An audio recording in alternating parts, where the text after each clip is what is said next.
Hola, mi nombre es Leonardo de Jesús González Díaz de la materia de análisis y diseño de sistemas y esta vez vamos a hablar sobre el tema nuevamente de diseño de sistemas de información. Bueno, comenzamos hablando sobre lo que es la factibilidad antes de pasar a lo que son los estudios de factibilidad de las diversas como temas que existen. Por ejemplo, está la factibilidad técnica, económica y operativa, pero es importante conocer lo que es factibilidad. Se refiere a la disponibilidad de los recursos necesarios para llevar a cabo los objetivos y metas propuestas. Y pues prácticamente el éxito de un proyecto está definido por el grado de factibilidad que presente en cada aspecto a evaluar. Y estos aspectos son los que mencioné anteriormente, que ahorita vamos a mencionar. Bueno, tenemos el estudio de factibilidad técnica. Aquí nos dice que la factibilidad técnica determina si se dispone de los conocimientos, habilidades, equipos o herramientas necesarios para llevar a cabo los procedimientos, funciones o métodos involucrados en un proyecto. De esta forma permite conocer si es factible un proyecto con los recursos técnicos existentes o ampliando estos si fuera necesario. Prácticamente la importancia de esta técnica es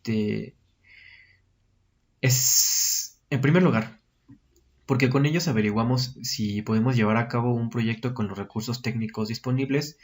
Y otra de las razones también es porque en caso de tener que adquirir otros, podremos saber cuántos, cuándo y cuál podrá ser su costo. También tenemos el proceso para analizar la factibilidad técnica. Y como primer punto tenemos, el analista es el que suele llevarlo a cabo. Este conocerá todos los aspectos técnicos necesarios y sobre todo se encargará de averiguar las necesidades de la empresa. También tenemos que hay que presentar el informe mostrando las ventas e inconvenientes. Por supuesto, hay que incluir los recursos que consideremos óptimos. Por otro lado, no podemos olvidar una serie de requisitos mínimos o máximos que nos permitan un margen de actuación. Por último, hay que estudiar la factibilidad propiamente dicha, es decir, si lo que necesitamos puede implementarse con los recursos disponibles o ampliando estos si fuera necesario. Y por último, tenemos los resultados obtenidos se deben entregar a la gerencia. Desde esta se determinará contactando con otras direcciones la viabilidad del proyecto. Ese es el proyecto para analizar la factibilidad técnica. El proceso, perdón. Ahora pasamos con el estudio de factibilidad económica. El estudio de la factibilidad económica ayuda a realizar el análisis costo-beneficio del sistema, el mismo que permitirá determinar si es factible desarrollar económicamente un proyecto. Es básicamente si le conviene en este caso, por ejemplo, a una empresa realizar dicho proyecto, viéndolo desde factores internos, aquello que, más que nada el costo, si en realidad va a valer la pena o una vez terminado el proyecto, va a generar los ingresos necesarios para cubrir la realización del proyecto. Seguimos. La factibilidad económica se trata de una propuesta de acción para resolver un problema práctico o satisfacer una necesidad. Es indispensable que dicha propuesta se acompañe de una investigación que demuestre su factibilidad o posibilidad de realización. Y prácticamente se refiere a los recursos económicos y financieros para desarrollar o llevar a cabo las actividades o procesos. Todo esto para obtener los recursos básicos que deben considerarse son el costo del tiempo, el costo de la realización, el costo de adquirir nuevos recursos. Esos serían algunos de los recursos que se deberían de considerar. Sí, porque estamos de acuerdo que además de invertirse dinero, que este estudio básicamente se basa en eso, pero si lo enfocamos desde otro punto de vista, podría decirse que qué tan viable es eh, o qué tan viable va a resultar este proyecto, tomando en cuenta lo que se invirtió, el tiempo, el costo y los nuevos recursos que se adquirieron. Ahora, generalmente la factibilidad económica es el elemento más importante, ya que a través de él se solventan las demás carencias de otros recursos. Es lo más difícil de conseguir y requiere de actividades adicionales cuando no se posee.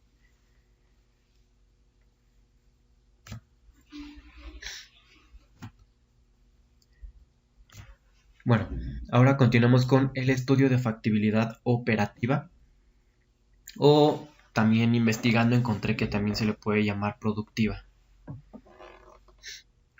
Bueno, aquí nos dice, la factibilidad operativa consiste en el análisis de los recursos productivos, incluidos los humanos, necesarios para la realización de un proyecto económico. Por tanto, la factibilidad operativa se centra en los procesos de la empresa, a diferencia de otras como la técnica, recursos técnicos, la financiera, recursos financieros. Además, el estudio de factibilidad operativa permite conocer lo urgente de implementar un proceso y la posible aceptación por parte del personal.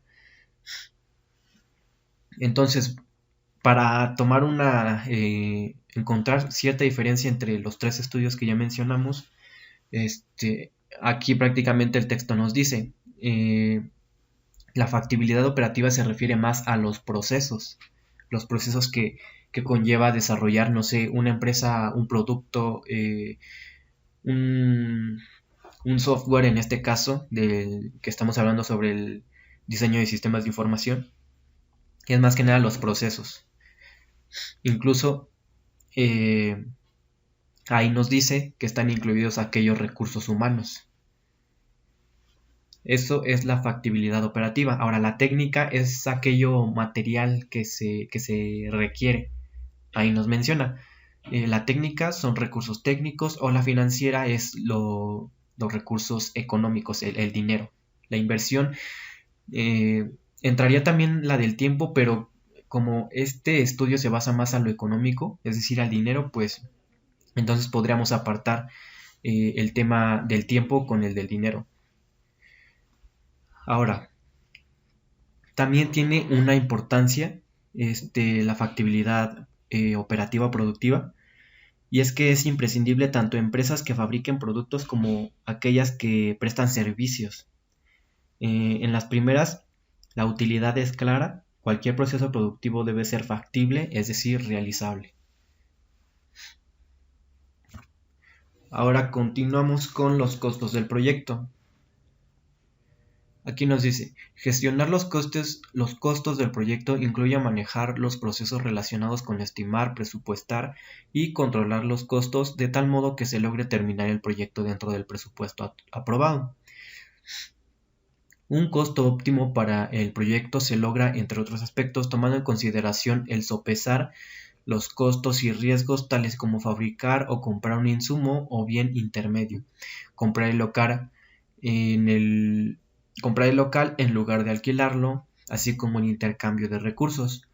Los costos estimados no son montos inamovibles, deben ser revisados y ajustados en el transcurso del proyecto para que reflejen los detalles adicionales en tanto estos se hacen disponibles. La estimación del costo aumenta su exactitud conforme avanza el proyecto. Es decir, obviamente es como todo, nunca se va a tener una cantidad muy bien establecida para realizar un proyecto, sin embargo se puede acercar y como ahí nos dice, su exactitud va mejorando o es cada vez el costo más exacto cada vez que se avanza el proyecto. ¿Por qué? Porque ya se están tomando en cuenta aquellos recursos, desde recursos humanos hasta materiales, se toman en cuenta y claramente cada recurso tiene un costo, se tiene que pagar, por ejemplo, a los que están trabajando, las máquinas si requieren de algún mantenimiento en específico, pues es básicamente eso. Y todo esto también es dentro de un presupuesto, porque es decir, una empresa tiene cierto presupuesto que si una vez realizado el primer análisis sobre los costos del proyecto sobrepasa, pues también tendrías ahí que se tendría que observar qué tan factible es realizarlo de acuerdo a los estudios que se realizaron anteriormente. Entonces es por eso que los costos y los estudios van muy relacionados, van de la mano. prácticamente. Y existen demasiadas técnicas de estimación de costos. Y aquí nada más en esta presentación coloqué 3, pero en realidad hay más. Están el juicio de expertos, estimación por analogía, método Delphi. Hay que también considerar son demasiados aspectos a considerar. Yo recuerdo que hace un semestre, precisamente en una materia llamada desarrollo de ingeniería de software, perdón, ahí nos hicieron desarrollar la parte teórica del desarrollo de un software, todo lo que se tiene que hacer antes de como tal desarrollar el producto. Entonces también nos hicieron realizar una estimación de costos, la cual no recuerdo muy bien el método que usé, pero recuerdo que se tomaban, por ejemplo, aspectos como el salario mínimo de un programador,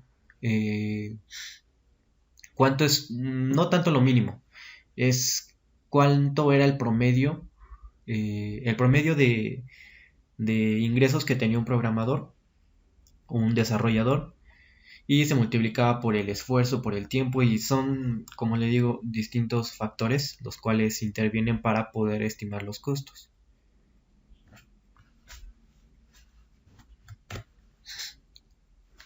También tenemos el análisis de diseño, el cual cuenta de una entrada de procesos y de salidas.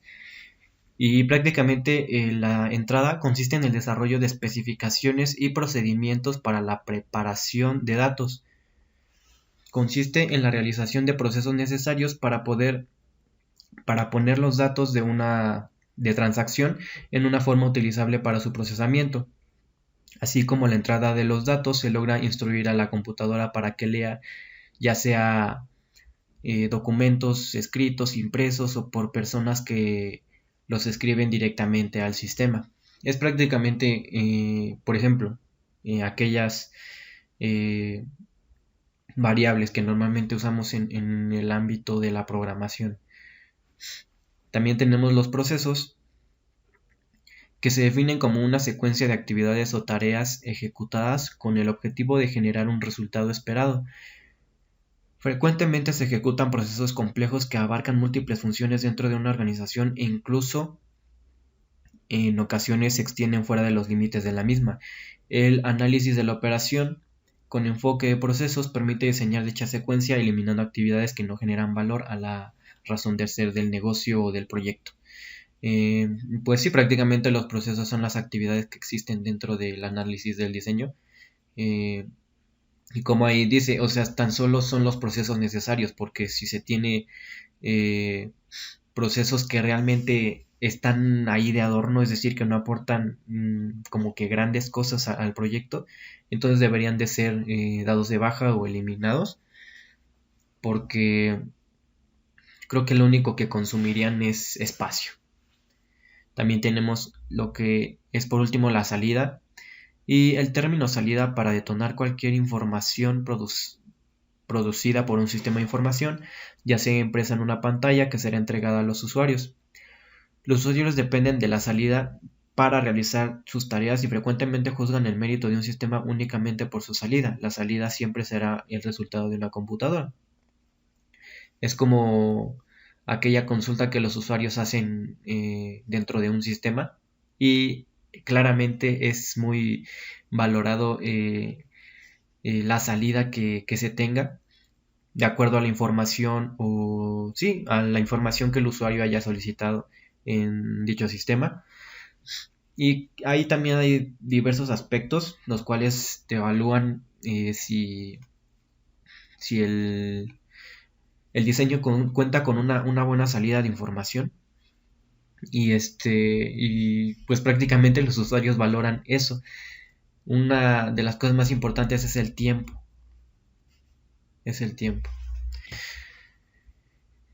Y pasamos con lo que son los requisitos del software. El SRS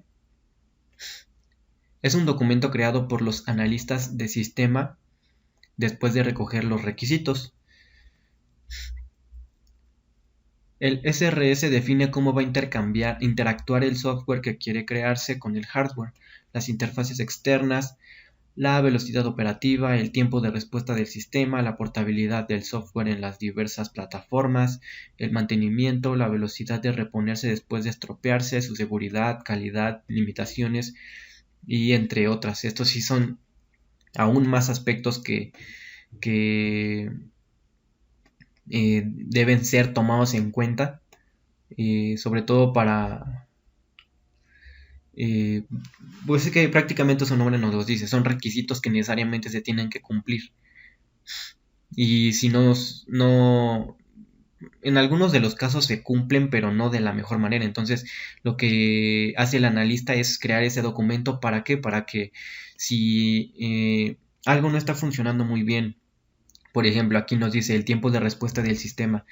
El analista lo que va a hacer es que establecer qué es lo que quiere que el sistema mejore. ¿Por qué? Porque se encontraron fallas, porque el tiempo de respuesta del sistema demora demasiado y entre algunos otros. Los requisitos recibidos por parte del cliente se escriben en el lenguaje natural. Es responsabilidad del analista de sistema documentar sobre los requisitos en lenguaje tecnológico para que puedan ser útiles y comprendidos por el equipo de desarrollo de software. Entonces aquí vemos también que aquellos requisitos siempre van a ser recibidos por un cliente. O sea, los desarrolladores como tal van a recibir los requisitos que el cliente necesita o sí para el desarrollo del sistema, pero el analista se encarga de, prácticamente su nombre lo dice, de analizar todo el sistema de pies a cabeza y hacer que todo esté funcionando de buena manera. Ahora, este documento debe venir con las siguientes características. Los requisitos del usuario se deben expresar en lenguaje natural. Sí, porque, o sea, no es lo mismo que un programador. eh, bueno, un ejemplo. Yo, imaginándome que no sé nada sobre el área de programación, yo no puedo hablarle en esos mismos términos al desarrollador de software. ¿Por qué? Porque yo no sé nada prácticamente. Entonces, es por eso que normalmente, bueno, no normalmente, siempre a los clientes se les... bueno, los clientes, mejor dicho, los clientes a los desarrolladores dan sus requisitos hablando de manera natural, por así decirlo. Eh, todo esto para que entre los dos también se puedan entender y el desarrollador ya es el que, podría decirse, crea esa transición del lenguaje natural al lenguaje en código o lenguaje de programación. También están los requisitos técnicos. Estos se deben expresar en un lenguaje estructurado, el cual se usará dentro de la organización. Otra de las características es la descripción del diseño. Se debe escribir en pseudocódigo. Otro es el formato de forms y GUI, impresiones de pantalla. Y otra de las características son las anotaciones condicionales y matemáticas para DFDS y entre otros. Ahora tenemos lo que es la estructura de datos y nos dice que son una forma de organizar los datos en la computadora de tal manera que nos permita realizar unas operaciones con ellas de forma muy eficiente, es decir, al igual que un array o arreglo también conocido, introducimos un dato y eso es prácticamente inmediato, no siempre lo es, según qué estructuras de datos y qué operaciones. Depende qué algoritmo queremos ejecutar. Habrá veces que sea mejor utilizar una estructura de datos u otra estructura que nos permita más velocidad. Es decir, lo único que cambiaría es la manera de organización. También nos dice, por este motivo es interesante conocer algo más que simplemente los arrays o los hash maps, que casi todo el mundo conoce. Los más conocidos son los arrays, los arreglos, montículos binarios, las pilas, las colas, y esos son los más conocidos. La estructura de datos es básicamente la manera en que se organizan los datos dentro de una computadora. Por otro lado tenemos la arquitectura de software. Y en palabras simples, la arquitectura de software son patrones o lineamientos que ayudan a la construcción de un programa. Estos patrones permiten tener una guía para los desarrolladores, analistas y sobre todo los cargos relacionados para lograr cumplir con los requerimientos de la aplicación. La arquitectura de software nos traza un camino a seguir para lograr cumplir con los requerimientos de la aplicación. Por lo tanto, tenemos que analizar cada uno de estos requerimientos para definir qué se va a hacer y cómo se va a hacer. Así que aquí se comienza a definir temas como servidores, tecnologías, bases de datos, entre otras cosas. Uno de los objetivos de la arquitectura de software es crear una estructura de aplicación que sea fácilmente escalable y que no esté fuertemente acoplada, es decir, que todo dependa de todo, lo que evita hacer cambios de manera sencilla. Y es algo relacionado con los requisitos de software. Lo único que aquí ya es más específico, qué es lo que se va a necesitar. Por ejemplo, yo hace un tiempo lo que coloqué fue que qué es lo que quería tener en un software.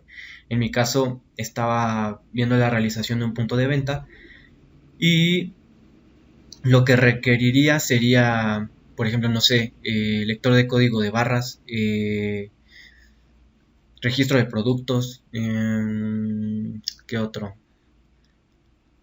Cambio de precios, inventario, y son como ya más específicos estos requisitos. Es prácticamente a lo que se refiere la arquitectura de software. Ahora, por último, tenemos el detalle procedimental. Y este se realiza después de haber establecido la estructura del programa y de datos, además de la arquitectura de software, y se especifican los detalles algorítmicos del software. En este se utiliza una técnica conocida como programación estructurada, cuya filosofía es la construcción de algoritmos y programas modulares descendentes de una entrada y una salida, lo cual facilita la legibilidad y prueba y mantenimiento.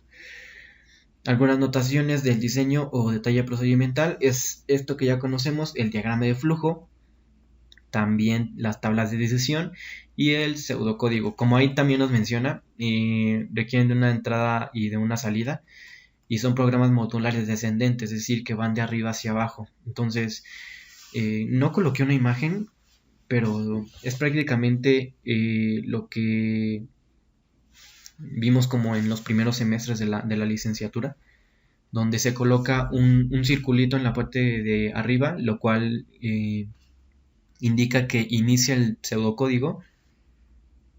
Después de ese círculo u óvalo, se colocan las instrucciones, o sí, pues prácticamente son las instrucciones, las condicionales, distintas cosas que se deben de tener en cuenta al realizar un pseudocódigo. Y ya una vez que se realizaron todas las instrucciones, se acomodaron de buena manera las condicionales, las iteraciones incluso. Una vez terminado todo, en la parte inferior se realiza un óvalo, un círculo, con la palabra salida o fin. Y es prácticamente eso lo que es el detalle procedimental. Lo que hace es especificar los detalles algorítmicos del software. Y bueno, eso sería todo.